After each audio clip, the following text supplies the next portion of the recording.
अपनी स्क्रीन पर इस रिपोर्ट को टकटकी लगाकर देखिए। ये वही फल है जिसका पेड़ मोदी सत्ता ने वर्षों पहले लगाया था।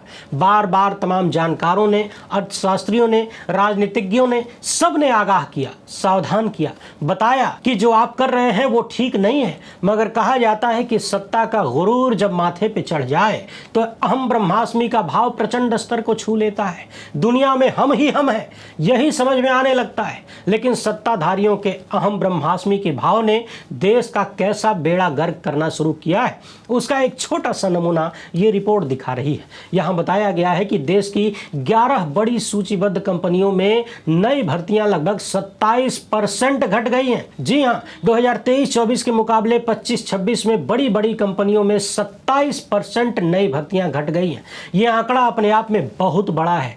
बात सिर्फ इन कंपनियों की नहीं है, समूचे भारत की है। यह रिपोर्ट तो सिर्फ भगोने के एक चावल का दाना है, टिन के बराबर। मुख्य आंकड़े पर ध्यान दें तो कहा गया है कि साल 2023-24 में इन 11 कंपनियों ने लगभग 4,35,000 नई भर्तियां किया था, लेकिन साल 2025-26 में नई भर्तियां मात्र 3,15,000 हुई, यानी कुल कमी लगभग 1,20,000 की है। प्रतिशत में ये गिरावट 27% की होती है। ये बड़ी बड़ी कंपनियां कौन सी हैं, जरा उनका नाम भी सुन लीजिए। Reliance Industries, HDFC Bank, SBI, Axis Bank, Kotak Mahindra Bank, Tech Mahindra, Bharti Airtel, Adani Ports, Power Grid, Asian Paints, Tata Steel. इन सभी कंपनियों में पहले कितनी भर्तियां हुई, अब कितनी भर्तियां हुई, इन सब का आंकड़ा इस रिपोर्ट में शामिल है।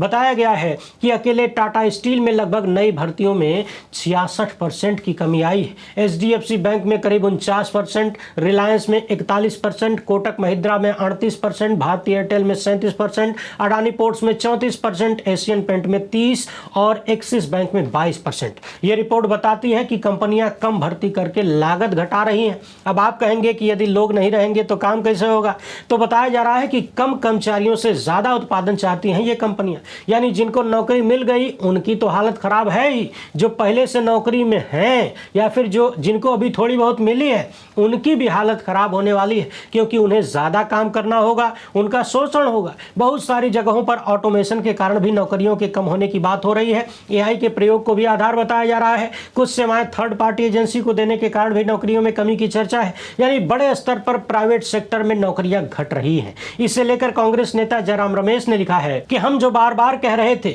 वही सच साबित हो रहा है। मोदी सरकार ने देश की अर्थव्यवस्था को गहरा नुकसान पहुंचाया है और उसका सबसे बड़ा दुष्प्रभाव युवाओं पर पड़ा है। पिछले एक साल में देश की शीर्ष 11 कंपनियों में से 9 में नई नौकरियों में 27% की गिरावट ये बताती है कि देश गंभीर रोजगार संकट से जूझ रहा है। लेकिन अहंकारी सरकार समाधान खोजने की बजाय समस्या के अस्तित्व से ही इनकार कर रही है। यह खबर सिर्फ हिमसेल का ऊपरी हिस्सा है। जब बड़ी बड़ी कंपनियों में हालात ये हैं तो मोदी सरकार की हम दो हमारे दो की गलत नीतियों के कारण सबसे ज्यादा मार झेल रहे MSME सेक्टर की स्थिति का सहज ही अंदाजा लगाया जा सकता है। कड़वा सच यह है कि मोदी सरकार की गलत आर्थिक और रोजगार नीतियों ने पूरे देश के जॉब मार्केट में गहरे संकट में ढकेल दिया है। यह सरकार सिर्फ हेडलाइन मैनेजमेंट में लगी है, ध्यान भटकाने की राजनीति में लगी है। हाँ, रील बनाने से काम नहीं चलेगा, अब नौकरी पैदा करनी होगी। उधर बिहार में बांकीपुर सीट पर भाजपा की बड़ी हार और प्रशांत किशोर की जीत की खूब चर्चा हो रही है। इस बारे में JDU विधायक अनंत सिंह क्या कह रहे हैं, जरा उन्हें सुनिए। इनका कहना है कि नीतीश कुमार को हटाया गया इसलिए जनता नाराज हो गई। उधर सांसद पप्पू यादव ने भी इस मामले पर न सिर्फ भाजपा बल्कि अन्य विपक्षी दलों को भी निशाने पर लिया है। क्या कुछ कह रहे हैं इन दोनों नेताओं को सुनिए। जनता में चल गया मैसेज, नीतीश जी का मुख्यमंत्री बनाया था जनता। नीतीश जी चेंज जो किए, नीतीश जी अपने चेंज किए, हम लोग जान रहे हैं, लेकिन जनता में कि हटा दिया गया, भाजपा हटा दिया, जनता दुखी है।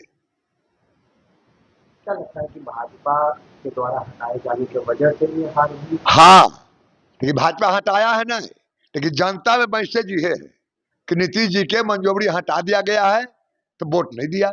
जनता मालिक है, कुर्सी वाला कोई मालिक नहीं है, लेकिन बन जाते हैं कि हम ही मालिक हैं, गलती है, मालिक जनता है। कल विजय सिन्हा भी कहे हैं कि हम लोग 202 सीट जीते थे नीतीश जी के नेतृत्व में, लेकिन समीक्षा करेंगे कि आखिर हार पाए गए नीतीश जी। हार के कारण ये है कि नीतीश जी के हटाया गया, हटे नहीं। हटाया गया। जनता का ये है, हम लोग बनाए वोट देके नीतीश जी पर मुख्यमंत्री, और वो अभी बीच में हटा देता है। अच्छा, जनता की बात नहीं लगा। यानी जनता के बीच से भरोसा खो दी बीजेपी, इसीलिए हाँ भरोसा जो है जनता का खो दिया बीजेपी, इसीलिए हाँ हाँ हाँ, कि वोट देते हैं हम केकड़ा, अब मुख्यमंत्री बनाता है केकड़ा, ठीक है, हटा देता है, भगा देता है। क्या लगता है सम्राट चौधरी के बनने से नुकसान है? कह रहे नीतीश कुमार के वोट मिला था, हम सम्राट चौधरी या फलना चौधरी सबको लेना देना नहीं है। ककड़ो बनाते भाजपा का बनता, तभी उतना ही गुस्सा होता। नीतीश जी का वोट दिया था मुख्यमंत्री बनने के लिए, दूसरा का नहीं। अब नीतीश जी गलती करते हैं, बीच में हट जाते हैं, उठ जाते हैं, तो उनके गलती मानिए चाहे मानिए, कि जनता का कहना है कि हटाया गया। महिला नीतीश जी से बहुत प्रेम करती थी, 50% अगर कहा जाए तो महिला। नीतीश जी नहीं होते तो बिहार ही नहीं होता। महिला की कौन नीतीश जी से प्यार नहीं करता है, बताइए ना। अभी लालू सरकार रहता देखो, रोडो चलने का था, एगो रोड से आदमी मर जाता, वो नहीं। नीतीश जी के भगवान मानता है बिहार की जनता। देखिए, दतिया जीते, मुद्दा क्या था? मुद्दा था जीएनजी। लड़कियों के इंटरनल पार्ट में लाठी प्रवेश करना, पूरे बच्ची को नंगा करना। कल तो वीडियो आ गया बच्ची का कि मेरे इंटरनल पार्ट में लाठी प्रवेश किया गया। जीएनजी को गाली देना, भगवान के साथ गद्दारी करना, सनातनियों के विश्वास को ठेस पहुंचाना, 100 करोड़ की आस्था के साथ खिलवाड़ करना, एथेनॉल में जिंदगी तबाह करना, और बांकीपुर में ऑप्शन नहीं था क्योंकि विपक्ष खत्म हो चुकी है, गंद हो चुका है। विपक्ष नाम का कोई चीज नहीं था, कोई ऑप्शन नहीं था, ये जागीर समझ लिए। विपक्ष, बीजेपी से सबको नफरत थी, बीजेपी का हार्डकोर वोट वो ऑप्शन चुन के दे दिया, आरजेडी को नहीं देना चाहते। और बीजेपी को कौन हराएगा? तो आरजेडी को जो वोट देता था यादव मुसलमान, वो ऑप्शन चुन लिया। ये कभी जेएनजी के आंदोलन में गए हैं क्या? राम मंदिर की चोरी पर कभी बोले हैं क्या? तो ऑप्शन, बांकीपुर की जनता जिस तरीके से बिहार में हर लोग भाग रहे हैं, कोई नारा बिहार में नहीं चाह रहा है।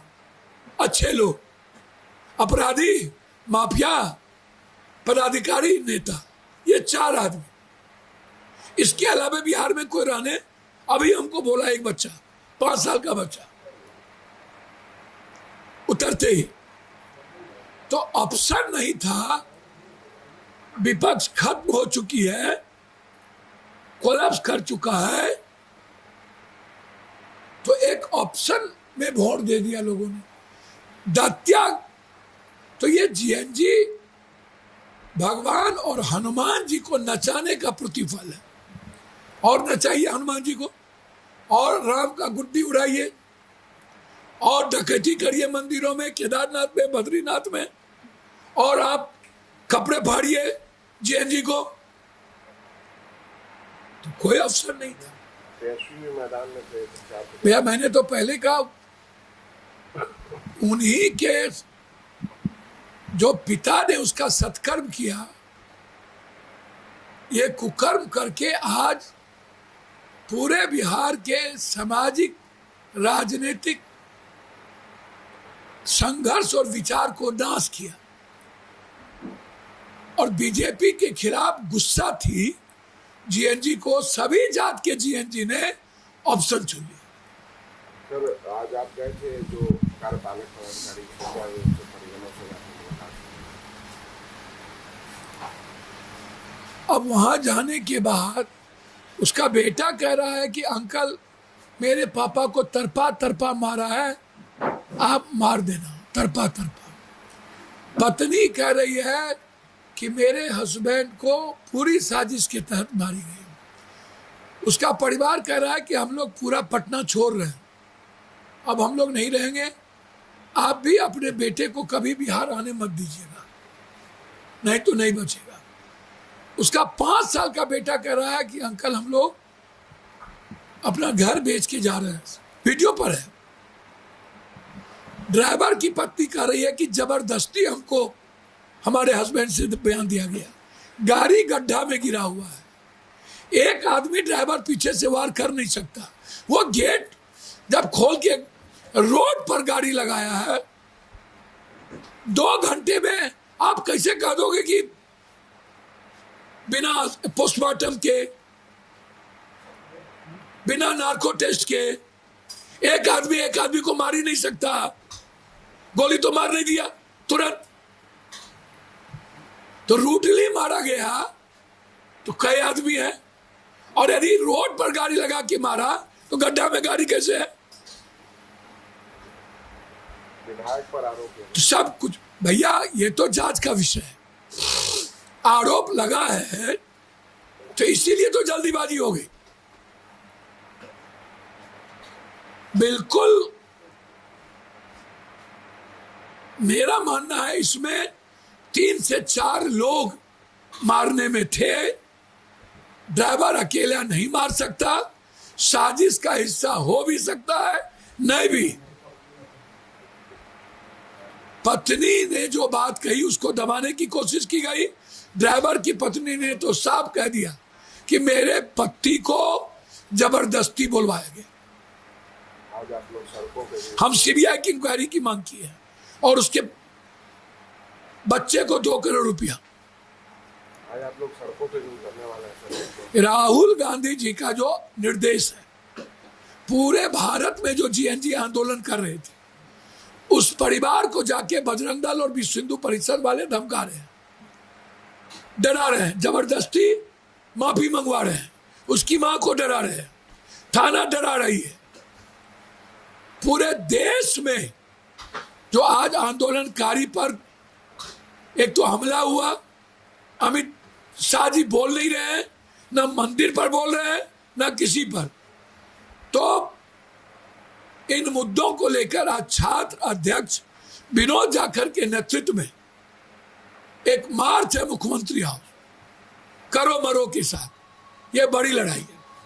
आप पे भी हमला हुआ सर। हम पर तो बच्चे से हमला हो रहा है। सच्चाई के रास्ते चलने पर सब दिन मारेंगे लोग। जितने काल नेमी संत है, जिसका कभी हनुमान ने वध किया था, आज सब कह रहे हैं जला दो, दफना दो, 1 करोड़ रुपया देंगे। आज भी 5 फोन आया, आज इंटरनेशनल कॉल, कल 11 फोन आया, सब तिलक नगर थाना में दे दिए, कल स्पीकर से मिल करके दिए। धमकी मिले आप? डेली का आज बोला उतरते ही मार देंगे। तो हम तो कॉमन आदमी की तरह जीते हैं। कल भी कॉमन आदमी की तरह लड़ रहे थे सब जगह। जिसको मारना हो मारो, बस मेरे घर को बकस दो, मेरे घर के बच्चों को शांति से रहने दो, नहीं तो महाभारत हो। फिर वैसा युद्ध होगा कि कोई कल्पना नहीं कर सकता। हमने सही संतों का सम्मान किया। शंकराचार्य के साथ है, जो संत मंदिर चोरी के खिलाफ उठा रहे हैं। गोविंद गिरी काल ने भी संत है, हमने रूपांतरण गोविंद गिरी का किया। जो राय है संपत राय, उस पर यौन शोषण का आरोप है, उस पर जमीन चोरी का आरोप है, चांदी सोना चोरी का आरोप है। बस इतना है कि प्रधानमंत्री को जवाब देना चाहिए। प्रधानमंत्री मौन है, इसको लेके एक रूपांतरण था और वो मर्यादा में रह के मैंने किया। मैंने ना किसी का नाम लिया, ना गाली दी, ना मैंने संत का नाम लिया। ये जो आपराधिक प्रवृत्ति के संत है, 100 संत ने हमको गाली दिया, तो क्या संत कभी गाली देता है? कभी किसी को मारता है?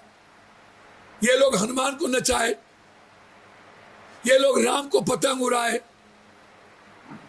पूरा का पूरा मंदिर भगवान का गद्दारी किए, कुछ नहीं। चोरी पर कुछ नहीं, शंकराचार्य को मारे कुछ नहीं, हनुमान को नचाए कुछ नहीं।